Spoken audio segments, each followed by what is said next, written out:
नमस्कार दोस्तों, आप सभी का स्वागत है हमारे चैनल पर। आज हम सुनने जा रहे हैं ब्रजभूमि की एक ऐसी कहानी जिसमें भगवान स्वयं अपने भक्त के साथ बालक की तरह खेलते हैं, रूठते हैं, मनाते हैं और प्रेम के आगे सारे नियम भूल जाते हैं। ये कहानी है भक्त गोविंदास और श्रीनाथ जी की। जब भी गोविंदास जी पद गाते थे, गुसाई जी श्रृंगार करते थे ठाकुर जी का। गोविंदास जी पीछे खड़े खड़े पद गाते थे, तो जैसे ही गुसाई जी श्रृंगार करते करते थोड़ा श्रृंगार लेने के लिए थोड़े दूर जाते, ठाकुर जी वैसे ही खड़े खड़े नीचे से मोती उठाते और टक से गोविंदास जी के सिर में दे मारते। और जैसे ही गोविंदास जी को लगती, गोविंदास जी कहते, मानेंगे नहीं, रुक जाइए। और जैसे ही वो मोती लेकर वापस गोविंदास जी ठाकुर जी को मारने को जाते, तब तक गुसाई जी वापस आ जाते और गुसाई जी के आते ही वो मोती ठाकुर जी की जगह गुसाई जी को जाकर लग जाता। गुसाई जी कहते, गोविंदास तो ठाकुर जी को मोती मार रहा है। गोविंदास बोले, मेरे को मत देखिए, इनको आपके लल्ला ने मारा है। मेरे को इतना उधम मचाते हैं, वो आपको दिखाई नहीं देता। मैं कुछ कह दूं तो चिल्ला रहे हैं, मुंह पर बरस रहे हैं। या समझ लो ये बहुत उधम मचाते हैं, ऐसी लीला करते हैं। गुसाई जी के आंखों में आंसू आ जाते हैं। वो बोले, गोविंदास तू कितना भाग्यशाली है, तेरे संग ठाकुर जी लीला करते हैं। गोविंदास के साथ ऐसी लीला करते महाराज तो दोपहर के समय जैसे मंदिर बंद होते, ठाकुर जी महाराज वैसे ही आ जाते। गोविंदास चलो खेलने चलते हैं। ठाकुर जी गोविंदास के साथ खेलने जाते। एक दिन ठाकुर जी बोले, गोविंदा तू घोड़ा बन जा, मैं तेरे ऊपर बैठकर सवारी करूँगा। और गोविंदास घोड़ा बन गए। घोड़ा बनकर ठाकुर जी ऊपर बैठ गए और गोविंदास की दो पोनी बना दी, एक और दो पोनी। इनको ऐसे पकड़ पकड़ के ठाकुर जी चला रहे हैं। ठाकुर जी तो खेल रहे हैं और कुछ भी कर सकते हैं। गोविंदास के ऊपर बैठ गए, उसको चलाने लगे। अब चलते चलते गोविंदास रुक गए और ठाकुर जी से बोले, गोविंदास चलो, चल मेरे घोड़े। गोविंदास बोले, ठाकुर जी जरा उतर जाओ, मुझे लघु शंका लगी है, जाना है, उतर जाओ। ठाकुर जी बोले, कैसी बात करते हो गोविंदा, कोई घुड़सवार घोड़ा के ऊपर बैठकर घूमा और घोड़ा को लघु शंका आती है, तो क्या ये उसे कहता है कि भैया जरा नीचे उतर जाओ, मैं लघु शंका करके आता हूँ और फिर आके बैठ जाना। तो ठाकुर जी ने कहा, जैसे घोड़ा बिना आज्ञा लिए अपने व्यक्ति को ऊपर बैठा के सब काम कर ले, वैसे ही तुम भी कर लो। तो गोविंदास ऐसे घोड़ा बनकर चल रहे हैं। ठाकुर जी ऊपर बैठे और सब काम कर दिए। अब इतने में ही कोई व्यक्ति वहां से जा रहा था। अब उस व्यक्ति को ठाकुर जी दिखाई नहीं दिए, उसको केवल गोविंदास चलते चलते दिख रहे हैं। उसने जब देखा, अरे राम राम, ये गोविंदास, ये क्या महाराज, किसी व्यक्ति ने गोविंदास को ऐसे देख लिया, ओहो ऐसे ही डोल रहा है और चलते फिरते कर रहा है। गुसाई जी से जाकर उसकी शिकायत कर दी और गुसाई जी से कहिए, गुसाई जी आपने गोविंदास को बहुत सिर पर चढ़ा लिया आज। अरे भाई, खड़े होकर लघु शंका करना भी मना है शास्त्रों में, और वो तो ऐसे बैठ करके चलते चलते कर रहा था, वस्त्रों में ही कर रहा था, इतना अपवित्र, और आप उसको मंदिर की सेवा देते हो। गुसाई जी ये सुनकर के अच्छा नहीं लगा। शाम को स्नान आदि करके दूसरे वस्त्र पहन करके गोविंदास आए।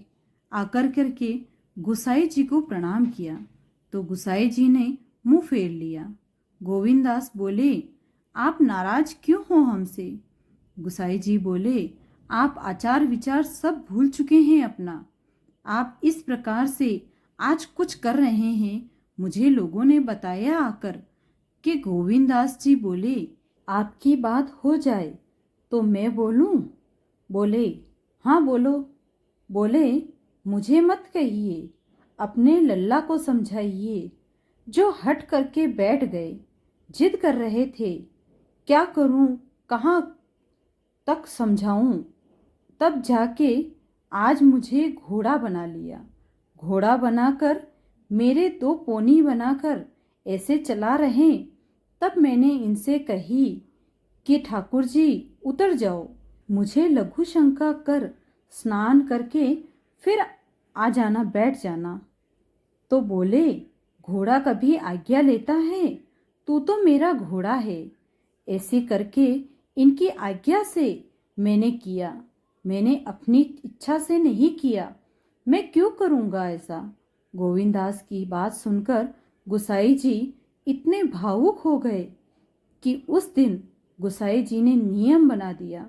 सबको बोल दिया कि सुनो, आज के बाद गोविंदास कुछ भी करे, इसकी शिकायत हमसे मत करना, क्योंकि गोविंदास अपनी इच्छा से कुछ नहीं करता। सभी ठाकुर जी करवाते हैं। उसने ठाकुर जी करवाते हैं उससे। एक बार ठाकुर जी गोविंदास से बोले, ए गोविंदा। बोले, हाँ, मेरे दाल बाटी खाने का बहुत मन है। तो दाल बाटी चूरमा।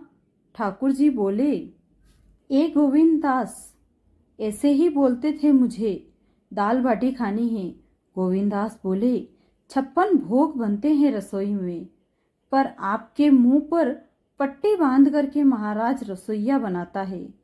ऊपर से यमुना जी का जल आता है, वहां से वृंदावन से उसके जल में सुंदर प्रसादी बनती है। इतने सुंदर शुद्ध भोजन को छोड़ करके घर की दाल बाटी खानी है? ठीक है, मैं आज बोल दूंगा, रसोई घर में बनवा देता हूँ। बोले ना, रसोई की नहीं। बोले तो तेरी कदम खंडी में आऊंगा। गोविंदास जी जहाँ बैठ करके भजन चिंतन करते थे, मंदिर से थोड़ा दूर था, सुंदर वन था गिरिराज जी में। बोले, मैं आऊंगा और वहीं पर तू कुंडा वहीं गोभी कंडा में बना और कंडा में बनाकर तैयार कर, मैं आऊंगा वहीं खाऊंगा।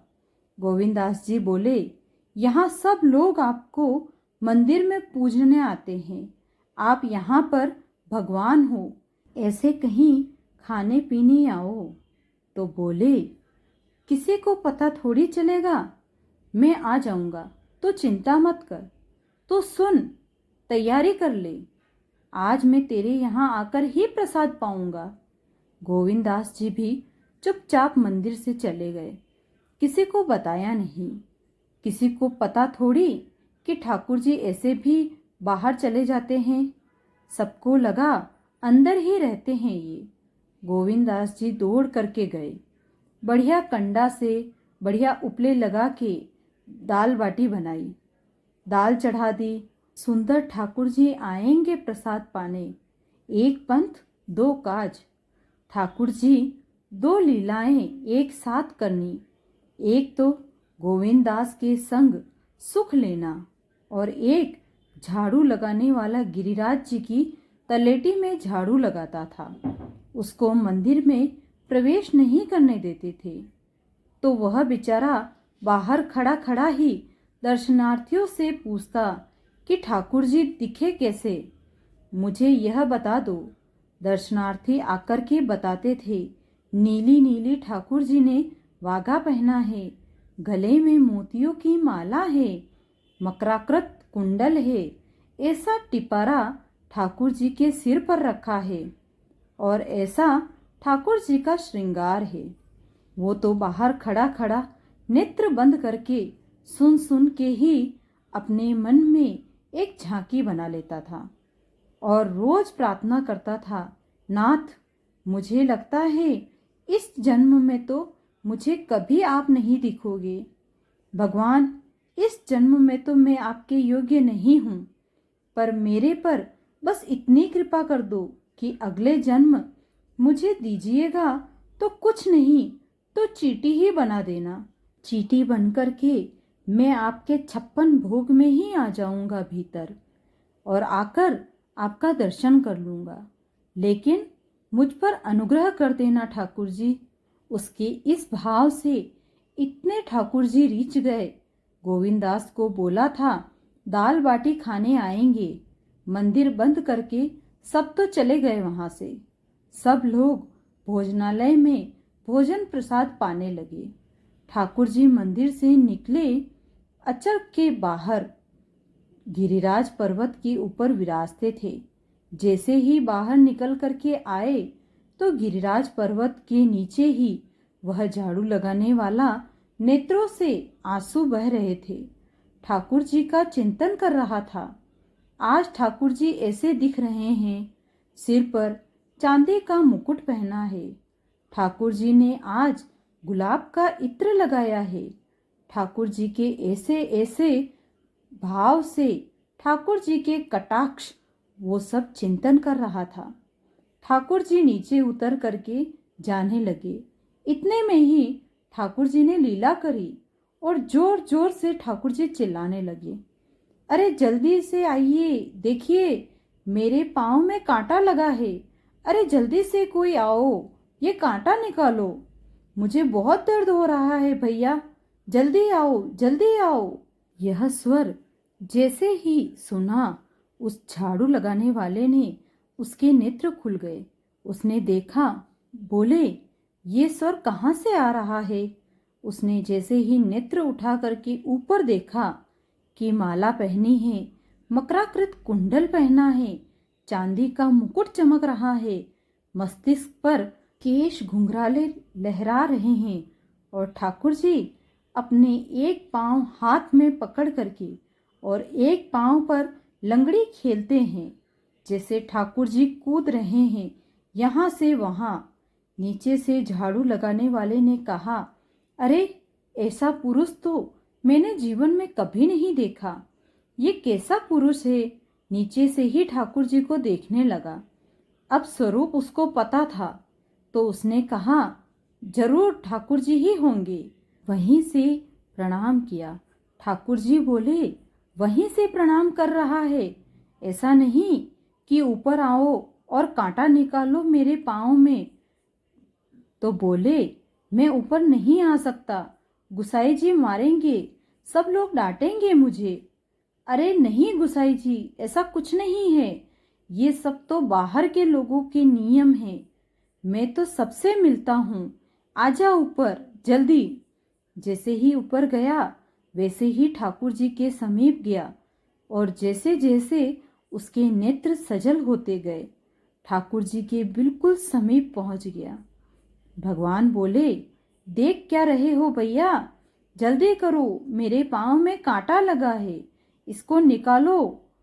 इन कमलों के स्पर्श के लिए सदा लक्ष्मी ललाहित रहती है। ठाकुर जी ने उसकी गोद में अनायास अपने चरण रख दिए।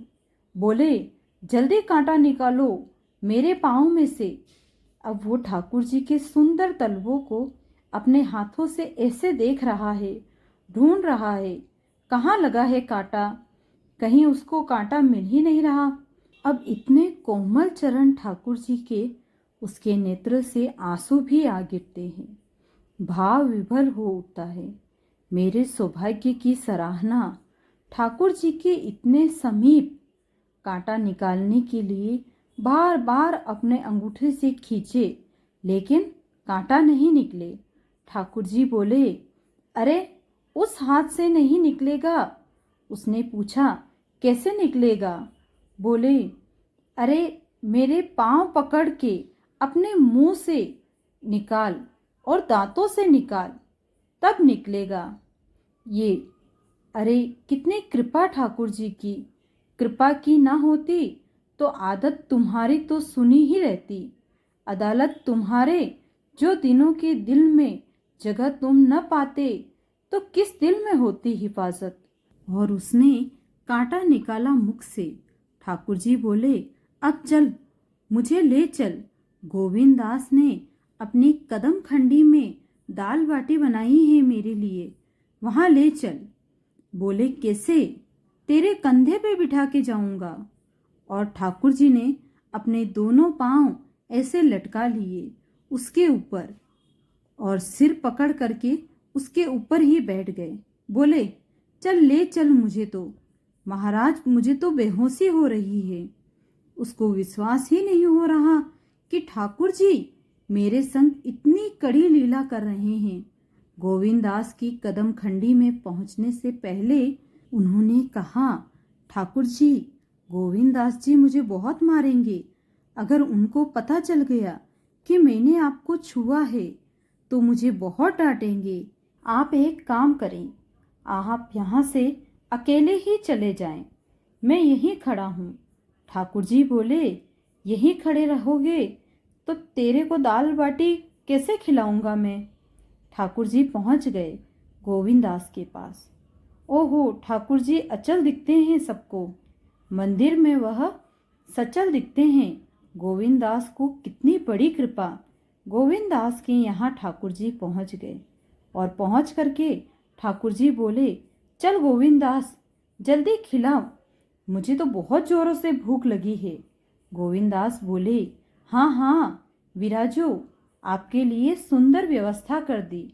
ठाकुर जी बैठ गए और बैठकर सामने पत्तल पर महाराज दाल बाटी रखी, चूरमा रखा, चटनी रखी, सब बढ़िया सुंदर सजा दी।